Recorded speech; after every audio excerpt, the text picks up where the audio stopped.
Hey guys, it's Debbie Potts, and I'm doing a second video of the day to help you figure out the fueling and training confusion out there for endurance athletes because men and women are different. So we want to look at ideally metabolic testing to figure out what works best for you and identify hidden stressors as well as external ones. So I want to share this really cool new website design, S Fuels Go Longer, and you can look at their new handout that they have.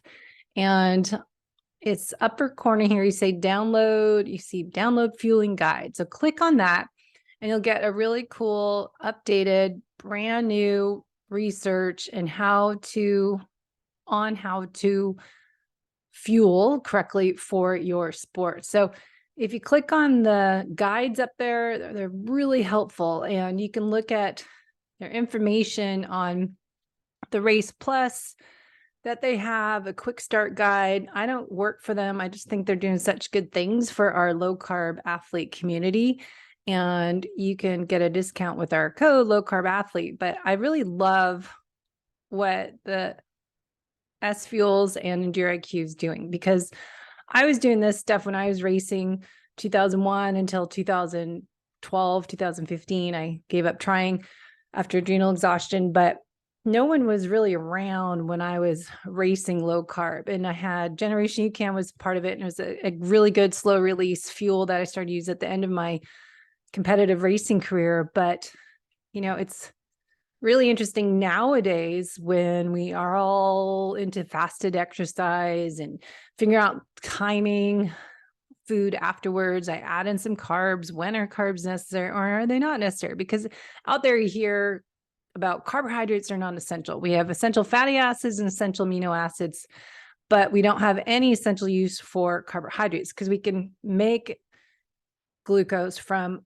protein and fat. So really, yes, that is a fact. But if you're an athlete, how can you get your protein in? How can you get those carbs in to improve performance post-workout? So I've written some blogs and putting together stuff from Dr. Stacy Sims for the female athlete because the information out there is a little bit different. There's not a lot of research done on the female athlete. So we need to look at both. So getting some ketones, aminos, or essential amino acids of your choice pre-workout, 5 to 15 grams of less than 3 hours.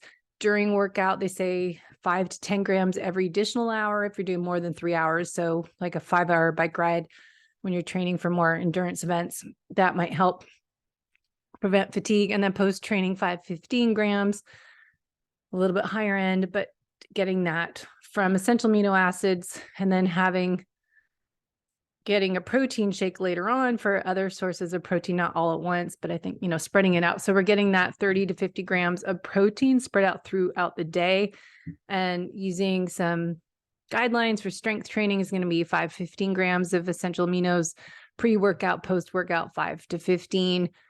And if you're doing a fasted morning workout, I like unsweetened element, and pre-workout essential amino acids capsules if it's doing a low heart rate work. But if we go to what S Fuels is looking at, more for Ironman distance training and ultra runs, Zach Bitter and Dr. Dan Plews are both on their top athletes that involved in the company. But the research done in Dr. Dan Plews' performance lab in New Zealand is helping figure out the fuel source needed, and as they talk about the right fuel for the right time. So on the guide here, we've got this really cool new guide that they have done on S Fuels, and really looking at EndurIQ and S Fuels is looking at the right fuel, the right time. What does that mean? As I continue to personalize programs for my clients and then experimenting with my own self and my workouts, when I like to work out first thing in the morning, is my performance going to improve if I have some calories as in my coffee? I don't like to eat before a meal, or I don't like to have a meal before I work out. So, really figuring out when is it appropriate to add a little bit something pre-workout, and then what to prioritize after your workout depends on the intensity. So think about the fuel source of your workout. As I'm creating charts for my clients, is let's look at when you're working out, what you are doing, what heart rate intensity is that, when did you last eat? What did you eat the night before? How was your sleep and recovery and HRV? And then look at post-workout. And then if you are working out twice a day within 8 hours, we need to make sure we're fueling appropriately post-workout 1. So we have fuel for the next workout and more. So there's a lot to it, but I love this S fuels chart. How to avoid bonking, metabolic flexibility, preserve glycogen, mitigate gut distress. I went in this in a previous video, but really looking at if you are doing a lower heart rate workout, you're burning primarily fat if you're a fat adapted athlete and you're training at that low zone 2, even zone 1 workout, maffetone, max aerobic function heart rate. So if you know metabolic testing CART you've done, you know where your prime fat burning heart rates are, where you're burning high percentage of fat, that fat oxidation rate, that's where you can, burning mostly fat. So we don't need to add carbs in. You might need to have some protein before your workout as essential amino acids in liquid or capsules. And then I've been trying some performance mushrooms in my coffee. And those are in another podcast I did on can that help my performance and endurance, and adding a little boost through performance mushrooms, so cordyceps and lion's mane and reishi and maitake are in there that I put in my coffee. So before training, do you first wake up and you get a workout, or you work out 2-3 hours later? So that's going to depend. Do you eat something before? Or if you're like me, 5:30 a.m., I wake up, have my coffee, save more of my coffee for post-workout, but make my coffee, have my few sips, and have my water with my element in it. If I'm doing a higher intensity training workout, then I want to look at what did I eat and timing my meal the previous evening, because again, at 5:30 in the morning, so Wednesdays I'm doing a spin class. It's a lot of high wattage, and we did 5 times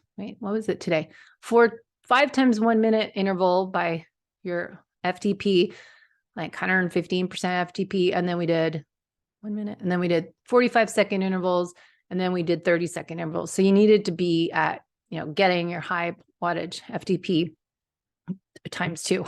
So it was a lot more anaerobic, and I lift weights a little bit before, nothing intense. So looking at what I ate the night before and when I last ate would be beneficial if I was working on improving my performance and hitting higher watts. Would I benefit from having a little something in my water, even coconut water, pre-spin class and during my spin class? That might be beneficial if I'm depleting muscle glycogen in a harder workout before spin class. So what they talk about is during the workout, if you are doing more anaerobic, add carbs earlier for higher intensity training and racing, but don't do it pre-workout. So you want to wait.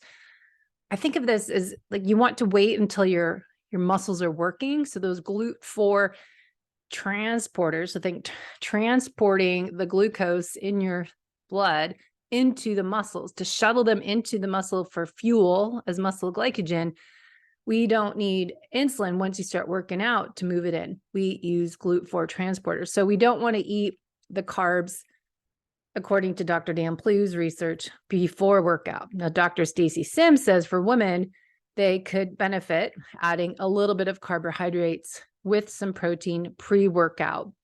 I think she said 20 grams or something. So she has a whole article on a very different perspective than Dr. Dan Plew's about eating enough and how you want to work out with some fuel in your body to optimize fat oxidation, to improve that fat burning in your workout is having something before, and then making sure you eat in that 30-minute workout, post-workout. So she has an article, Nail Golden Recovery Time Window for Optimal Health and Performance.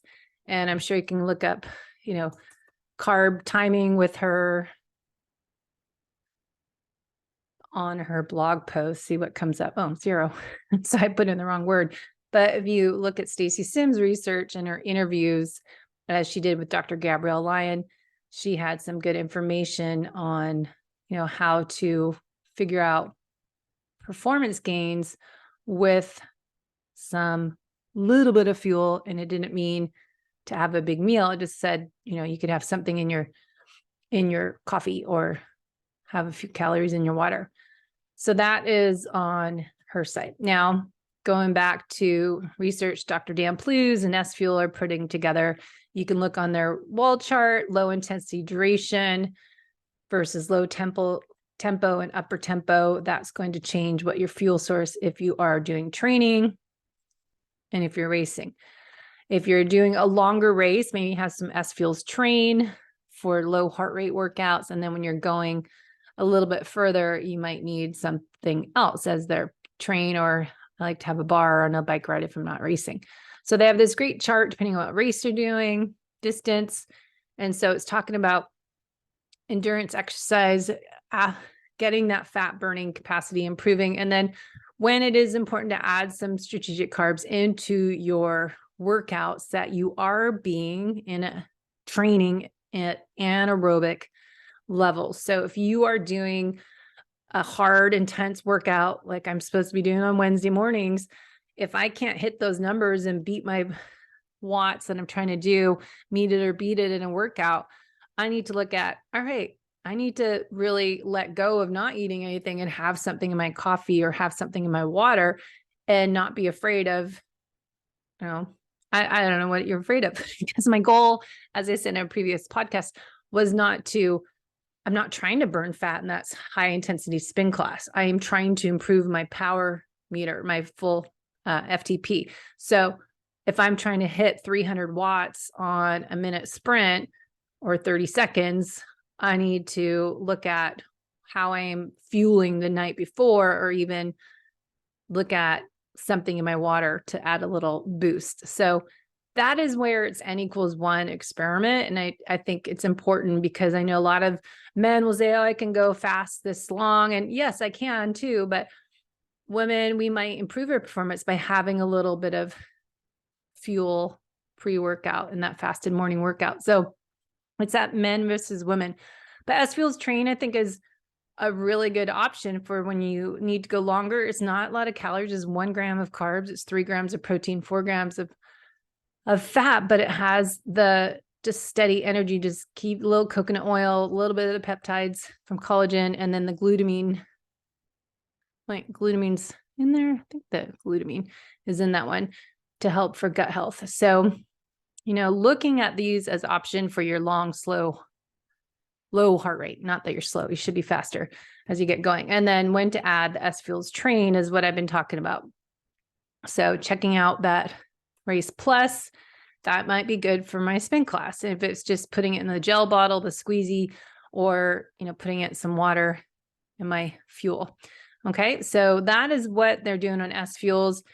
Good information on their new handout and their references. Now, if you go to Endure IQ, they're talking on a recent blog post about carbohydrate periodization and their approach to timing those carbs, the right fuel, the right time.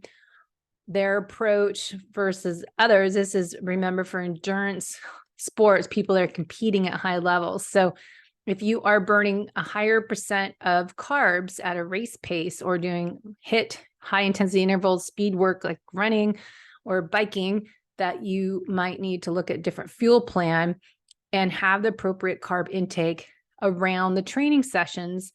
And that's what they're talking about here. We need to consider the appropriate carb intake around training sessions designed to maximize fat oxidation, as a high carb diet intake will blunt fat oxidation during exercise.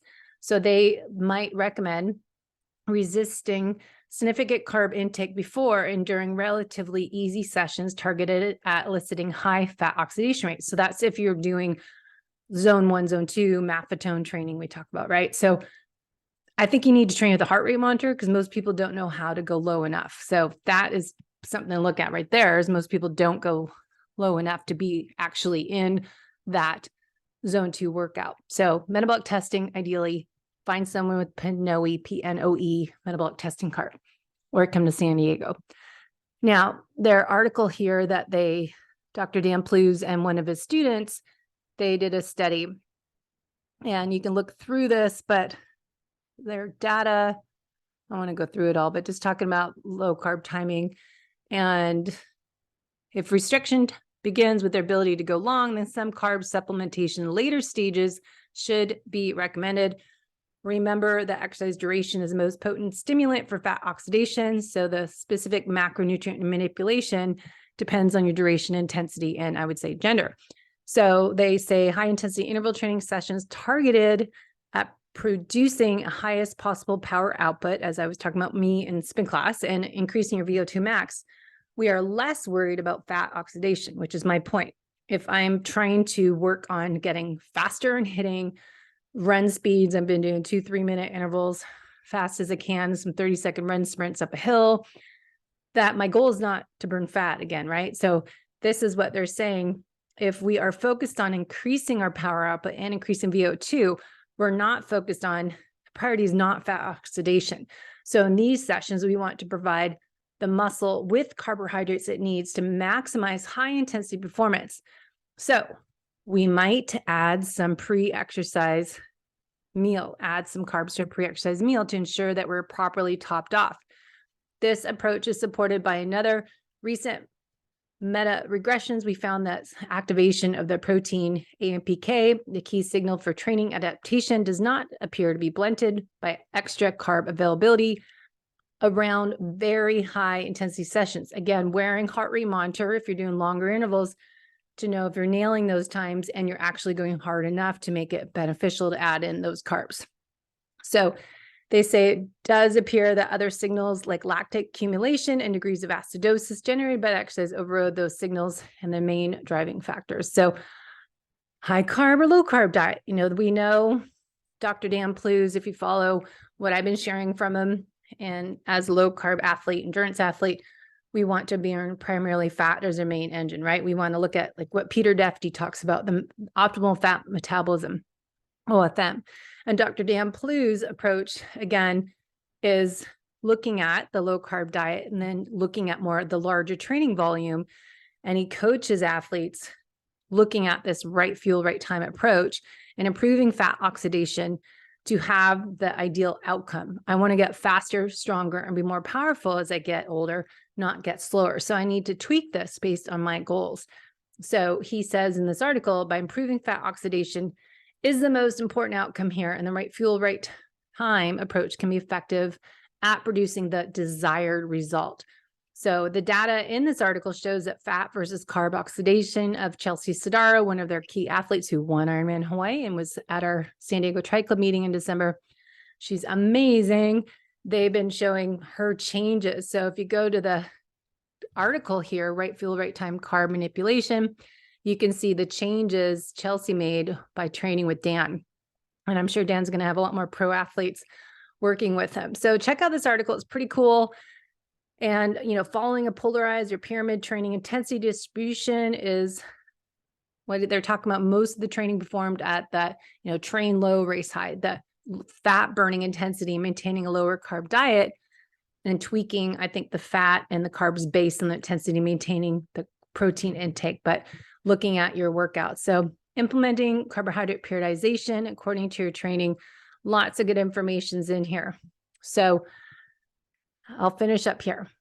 Restricting carbohydrate intake around and during low intensity activity with low glycemic demand.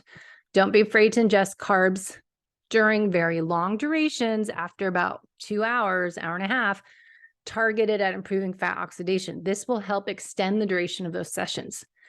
I must say I like to add in HVMN ketone IQ in there too, halfway through my ride. So during long tempo-based sessions, when the intensity is clamped, that means between the first and second threshold, there may be more adaptation to be gained by restriction carbohydrate beforehand, starting the session with a lower muscle glycogen. So interesting experiment. Fuel with more intense sessions with a few extra carbs to support training quality and maximize stimulus for adaptation. And the last one, ensure adequate overall calories are always ingested, because I know, side note, a lot of clients are coming to me and they have low energy availability symptoms. So especially looking at on days when you are having low carb intake, make sure you're eating enough. And I know I struggle with that. So this chart, you can go to S Fuels for the fuel, but they have a really cool chart on here.